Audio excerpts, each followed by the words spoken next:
My daughter called me the morning of her wedding to say her veil was missing. That was the first thing she said. Not "Good morning, Mum," not "I'm so nervous," just "Mum, I can't find the veil, the one Grandma wore. It's not in the garment bag." I was already in my slip, coffee going cold on the bathroom counter, and I laughed. I actually laughed, because that was so like my Hazel, my daughter. That was so like her, 28 years old and still calling me to fix things at the last minute.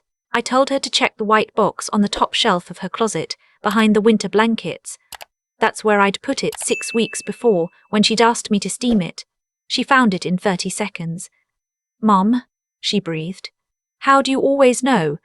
"Because I know you," I said. "Now go eat something. You haven't eaten."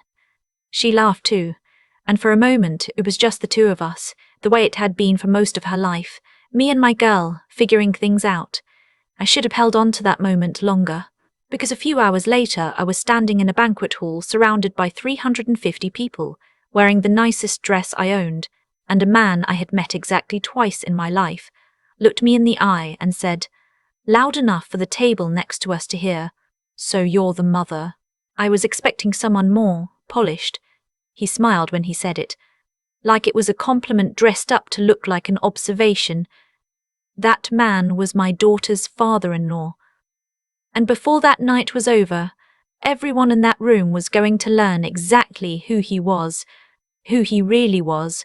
My name is June. I turned 63 this past March, and I have lived in the same town in central Ohio my whole life, except for the 2 years I spent following a man I thought I loved to a city where I knew no one and had nothing. That man was my daughter's father. His name doesn't matter now. What matters is that by the time my daughter was 18 months old, he was gone, and I was back in Ohio, in a 2-bedroom apartment above a dry cleaner, working the early shift at a hospital laundry facility and the evening shift at a diner 3 blocks away. I want to be careful here because I don't want anyone's pity. I never wanted that. I had a mother who helped me with childcare when she could. I had a neighbor, an older woman named, well, I called her Mrs. B, who watched my daughter some evenings for nothing more than the occasional casserole. I had my own 2 hands and I was not afraid to use them. What I didn't have was anyone telling me I was doing a good job. There were no gold stars. No one sat me down and said, "June, you're doing something remarkable." I just got up every day and did what needed to be done, and my daughter grew up watching me do it. She was a quiet child, very watchful. She noticed everything. When she was 5, she asked me why I always ate standing up at the kitchen counter instead of sitting at the table with her. I told her I was just keeping an eye on things. She looked at me for a long moment and said, "You do that so there's enough for me, don't you?" 5 years old. I sat down after that, every night, even when there wasn't quite enough. She grew up smart and gentle and careful with other people's feelings in a way that I always thought came from seeing too much, too young.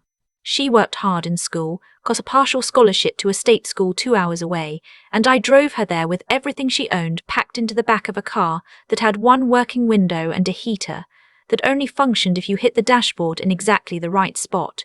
She called me every Sunday. Every single Sunday, even through finals, even through her first heartbreak, even the year she was so busy with her thesis that I barely saw her face. She always called. She met her husband at 24. His name is Scott. He is a kind man. I want to be clear about that. Scott is a genuinely kind man who loves my daughter and was never anything but respectful to me. The problem was never Scott. The problem was his father. His father's name, as I knew it when we were introduced, was Gerald Holt. He had silver hair and a firm handshake, and the kind of confidence that comes either from real accomplishment or from decades of practicing the look of it. He owned several commercial properties in the city where Scott had grown up, outside of Cincinnati. He drove a car that cost more than I'd earned in any single year of my working life. When my daughter and Scott got engaged, Scott called me himself to ask for my blessing. I thought that was lovely. I said yes with my whole heart. The first time I met Gerald was at an engagement dinner Scott's parents hosted. It was at a restaurant I had to look up online just to understand the menu. Gerald shook my hand and asked me what I did for work. I told him I'd retired from hospital administration, which was true. I'd worked my way up over 20 years from laundry to billing to department coordinator, and he nodded the way people nod when they're already thinking about the next thing they want to say. His wife, Scott's mother, was warmer. She asked about my daughter's childhood, seemed genuinely interested, hugged me before we left. I liked her. Gerald said very little to me that evening. But once, when he thought I was out of earshot near the coach room, I heard him say to Scott, quietly but not quietly enough, "She seems fine, just make sure your wife doesn't turn out like her. Struggling is a choice, son." I stood very still in the coach room for a moment. Then I got my coat and said nothing. I had been saying nothing to men like Gerald my entire life. I was 62 years old and I was very good at it, but I was starting to get tired. The wedding was in May, at a venue outside the city. My daughter had done most of the planning herself, with some help from Scott, and very little interference from either family, which was the way she'd wanted it. She asked me to give a reading during the ceremony. She asked Scott's mother to do one too. It was balanced, thoughtful, exactly like her. I drove down the night before and stayed in a modest hotel about 20 minutes from the venue. My daughter texted me late, "Can't sleep. Too happy. Love you, Mum." I typed back, "Sleep anyway." "I love you, Mum." I typed back, "Sleep anyway." "I love you more." The wedding itself was beautiful. My daughter came down the aisle on her own. She'd thought about it for a long time and decided that walking herself in was the most honest thing she could do, given that the only father she'd ever had was mostly in absence. She looked extraordinary. The veil sat perfectly. I sat in the front row and did not cry until the vows, and then I cried freely and without apology. The reception was in the same venue, a converted barn with white lights strung everywhere and round tables with simple centerpieces. My daughter had made herself from wild flowers and rosemary. It was warm and real and nothing like anything I could have given her, but it was exactly her. I was placed at a table near the front with Scott's aunt and uncle and two of the couple's mutual friends from college. Gerald and his wife were at the adjacent table. We were not seated together, which may have been deliberate on my daughter's part. She is thoughtful that way. For the first hour everything was fine. Then came the toasts. Scott's best man went first, funny and warm. One of my daughter's closest friends toasted her and made everyone laugh. I gave my toast. I had practiced it for 2 weeks, revised it 4 times, kept it short because I knew I would cry, and people were kind about it. A few people came and hugged me afterward. Then Gerald stood up. He hadn't been on the program. I noticed Scott look up with slight surprise. His mother touched Gerald's sleeve briefly, as if to say, "What are you doing?" But Gerald was already tapping his glass and smiling at the room. "I just want to say a few words," he said, as the father of the groom. He talked about Scott for a while. It was fine. It was even touching in places. Then he turned toward my daughter's table and said, "And Willa, we are so glad to welcome you to our family. You are exactly what we'd hoped Scott would find. Accomplished, beautiful, and clearly—" He paused, and the pause was the thing, that little breath of air that told me what was coming. "You turned out beautifully, despite everything. Despite everything." The room didn't quite catch it at first. There was a smattering of polite laughter from people who weren't sure what the joke was. He continued, "I understand it wasn't easy, growing up with just the one parent. That takes real resilience. Scott mentioned June worked quite hard to raise her." He glanced in my direction. "Very commendable. Truly. I always say you can tell a lot about a woman by whether her children manage to rise above their circumstances. Rise above their circumstances." He was smiling. He had the room's attention. He looked at me with that smile, and I understood very clearly what he was doing. He was putting me in a box in front of 350 people where he thought I would stay. I felt my daughter's eyes find mine across the room. She had gone very still, the way she went, still as a child, when something was wrong, and she was waiting to see how I would handle it. I picked up my glass. I set it back down. And then something shifted in me. Something that had been patient for 62 years looked at this man and decided, not tonight. I stood up. The room noticed. Conversations at nearby tables quieted. Gerald was still holding the microphone, still smiling, though the smile went slightly uncertain when he saw me rise. "I'm sorry to interrupt," I said, and my voice came out steady, which surprised me. "I just want to add something, if that's all right." Gerald made a gesture. Of course, by all means, the gesture of a man who assumes whatever a woman is about to say can be gently dismissed. I walked toward the microphone. He didn't hand it to me right away. I waited. He handed it over. "My name is June," I said to the room, and I am Willa's mother. I've been sitting here listening to talk about circumstances and rising above things and what a child manages to become despite how she was raised. I paused. I want to offer a different word. I turned and looked at my daughter. I want to say because. I said, Willa is who she is because of how she was raised, not despite it. She is kind because she watched what kindness cost and decided it was worth paying. She is strong because strength was required of her every single day and she never once complained about the requirement. She is here, in this room, surrounded by people who love her because she built that. She built that herself, and I had the privilege of watching her do it. The room had gone completely quiet. I worked hard, I said. I am not embarrassed by that. Hard work is not a circumstance to be risen above. It is a thing to be proud of, and I'm proud of every year of it, because every year of it made the woman standing in that dress. I looked at Gerald then. I looked at him for a long moment. I don't think I caught your first name, I said to him directly, and my voice did not waver. We've only met twice, and both times you introduced yourself as Gerald Holt. But I grew up in this part of Ohio.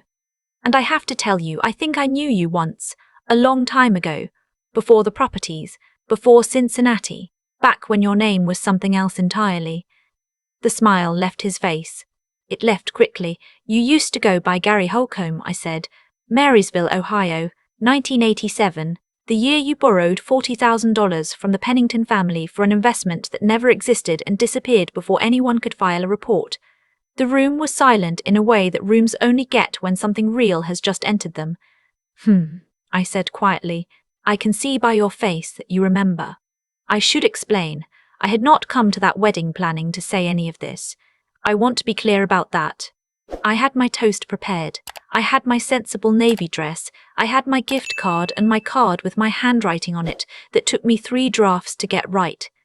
I had come to watch my daughter get married. But I had recognized Gerald Holt the first time I met him at that engagement dinner 18 months before. I had stood in the coat room with my coat in my hands and thought, I know this man, not his face. His face had changed, older, heavier, the hair all silver now. But his posture, the particular way he held a room, the smile. He had grown up 2 towns over from me. We were not close in age. He was several years older. But in a small county in central Ohio, you knew people by family, by reputation, by the stories that travelled. And the story of Gary Holcomb had travelled. The Pennington family had been friends at my mother's. Their oldest daughter had been my mother's co-worker for years. I had sat in their kitchen as a teenager and heard them talk about the man who'd taken Walter Pennington's savings and vanished. Walter never recovered financially. He died with that loss still unresolved. His wife talked about it until the end of her life. When I recognized Gerald Holt, I went home and I made some phone calls. Old connections. People who remembered. I found a woman who had kept records. She had always said someday she'd find a way to get justice for her father. She had documents. She had been waiting for 36 years. I had not told my daughter any of this. I didn't want her wedding shadowed by it. My plan was to speak to Scott privately after and let them decide together how to handle it. That was the right thing to do. That was the measured, careful thing. But Gerald Holt stood up at my daughter's wedding and told a room full of people that my daughter had succeeded despite me, and something old and patient in me stood up too. Gerald set his glass down. He looked at me and then he looked at the room and I could watch him calculating whether to deny it, whether to deny it, whether to turn his back on me somehow. Make me the unstable woman, the bitter divorcee making accusations at a wedding. I don't know what you're talking about, he said. His voice was calm. He had clearly survived difficult moments before. That's all right, I said. I brought someone who does. I turned toward the back of the room. Near the door there was a woman I had not introduced to anyone that evening. She had come at my invitation. She had driven 2 hours. She was 71 years old, and she had her father's name tattooed on the inside of her wrist. Her name was Barbara Pennington Cross, and when Gerald Holt's eyes found hers across that room, he went very pale, very fast. She nodded at him. Just once. He sat down. He sat down like something had left his legs. His wife touched his arm. He sat down like something had left his legs. His wife touched his arm. He didn't respond. Scott was on his feet. My daughter was on her feet. I handed the microphone back to the wedding coordinator, who was standing nearby with an expression I will never forget, somewhere between professional alarm and deeply personal fascination. I walked back to my table and sat down and picked up my water glass. The woman next to me, Scott's aunt, leaned over and whispered, "What just happened?" "Old business," I said. "I'm sorry it happened here. I really am." Scott came to me immediately. He crouched beside my chair and he looked shaken, but he did not look angry with me, which I had been prepared for. He said, "June, how long have you known?" "Since the engagement dinner," I said. He closed his eyes. He stayed crouched beside me for a long moment. Then he said, "I need you to tell me everything." I did. That night, in a small back room near the catering kitchen, with Scott and my daughter and Barbara Pennington Cross, I told them everything I had learned. Barbara had brought her files, copies of her father's bank records, correspondence, a signed document that had never been legally resolved because the statute of limitations in civil court had expired. But the story was clear. My daughter sat with her wedding dress pulled around her chair and listened with the same stillness she'd had at 5 years old, watching me figure things out. When I finished, she reached across and held my hand. "Why didn't you tell me?" she asked. "Because it was your wedding," I said, "and I didn't want any of this to be part of your wedding. I was going to wait." She squeezed my hand. "He started it." "He did," I said. Scott excused himself. He went and had a conversation with his father that none of us heard, but that everyone in the vicinity could see from the expressions involved. His mother sat very still at her table, with her hands in her lap. She had known him for 30 years. I don't know what she did or didn't know. I have thought about her a lot since then, and I don't have an answer. Gerald left the venue shortly after. Not with drama. He just stood up, put on his jacket, and walked out. His wife stayed. She danced at her son's wedding. She cried during the last song. Whatever she was processing, she kept it contained, and I respected her for it. The wedding did not end early. I want to say that clearly because my daughter was very insistent on this point. The party would continue, and it did. The band played, the cake was cut. My daughter and her husband had their first dance, and it was slow and sweet, and they talked to each other quietly the whole time, the way people do when they forget there are other people in the room. I danced with Scott's uncle, who was a good dancer, and pretended he hadn't heard anything that had happened. I sat with Barbara for a while, and we shared a piece of cake, and she told me about her father, who had been a gentleman who loved gardening and never raised his voice even when the money was gone. At the end of the night, when most guests had gone and the staff was quietly clearing tables, my daughter found me near the coat check. She had taken off her heels and was carrying them by the straps. Her hair had come half down from its pins. She looked more like herself than she had all day. She put her arms around me. "I was watching you up there," she said. "When you stood up, I wasn't scared. I just thought, there she is. There's my mum." I held on to her for a long time. In the weeks after the wedding, the situation with Gerald resolved itself in the way that things do when old secrets surface and find the right people. Barbara had been in contact with an attorney for years about whether any remaining avenue existed. There were some aspects of what Gerald had done that fell outside civil statute but potentially within other jurisdictions. The attorney, once Barbara had my corroboration and Scott's cooperation in providing access to certain financial records, found a path forward. It was not quick. These things are never quick. But it moved. Gerald Holt, or Gary Holcomb, or whatever name he chose to live under, hired lawyers. He fought it, but Scott had quietly removed himself from his father's business interests by then, and the family had fractured in ways that made Gerald's position less defensible than it might once have been. I will not say justice was perfect, it rarely is, but Barbara's father's name was part of a public record of wrongdoing that no one would be able to quietly ignore anymore. And for her, that mattered. She cried on the phone when she called to tell me. I cried too. Scott and my daughter moved into a house in the spring. It's a 40-minute drive from where I live, which is exactly right. Close enough to matter, far enough to have their own life. I have dinner with them every few weeks. Scott makes the pasta and I bring the dessert, and my daughter sets the table with the good dishes, even for a Tuesday, because she grew up watching me use the good dishes on ordinary nights. Because ordinary nights are the ones that become your life. She's expecting now. I found out on a Sunday. She called, the way she always does, and this time she said, "Mum, I need you to sit down." And I thought, here we go. Something else to figure out together. I sat down, she told me, and I cried in the good way, the way that doesn't need any apology. I thought about the girl with the veil in the white box. I thought about the apartment above the dry cleaner. I thought about standing at the kitchen counter so there would be enough for her. And then sitting down because she noticed. I thought about Gerald Holt's face when Barbara Pennington Cross nodded at him across a room. That look of a man whose long-held account had finally come due. I thought, I am 63 years old and I have everything that matters. I did not rise above my circumstances. I built on them, and I would do it all again.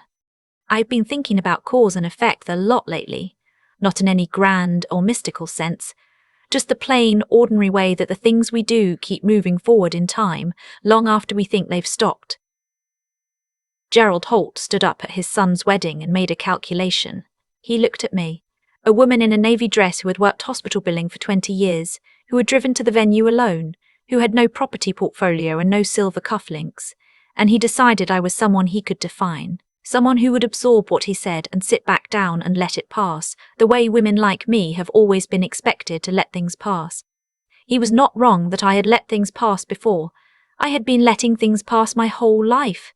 There is a kind of discipline in that, actually. You learn to choose your moments. You learn the difference between situations that deserve your energy and situations that simply want to consume it. But here is what Gerald did not understand. Every choice has a ledger. Every time you take something from someone, their money, their dignity, their chance to be seen accurately in a room full of people, that gets written down somewhere, not by any authority you can appeal to, just by time, by the simple fact that the world keeps moving and other people keep remembering. Walter Pennington remembered. His daughter Barbara remembered for 36 years, long enough to drive 2 hours to a wedding she wasn't invited to and stand near a door and nod at a man who thought his past had finally let him go. I think about what it cost Willa to sit in that chair in her wedding dress and listen to her new father-in-law suggest in front of everyone she loved that she had succeeded in spite of me. I think about what it cost her not to stand up herself because she was watching me the way she has always watched me to see how I would handle it. That is the part that moved me most, later, when I had time to think. Not the standing up, not the words I said, or Gerald's face when he saw Barbara. What moved me was my daughter's face when I sat back down. This particular stillness she has, followed by a kind of quiet settling like something clicking into place. She said, "There she is. There's my mum. Willa is having a baby now." And I think about what I want that child to inherit. Not money.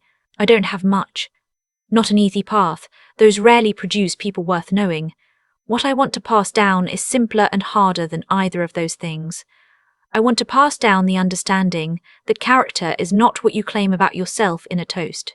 It is what you do on an ordinary Tuesday when no one is watching. It is whether you sit down at the kitchen table even when there isn't quite enough, because a 5-year-old is watching and she will carry what she sees for the rest of her life. Gerald built his life on what he could take. I built mine on what I could give. And in the end, at a wedding with 350 witnesses, those two approaches met each other in a room, and everyone could see which one had held. That is not luck. That is not fate. That is just the ledger, catching up. I did not rise above my life. I built on it, and that foundation turned out to be stronger than anything Gerald Holt ever bought with someone else's money.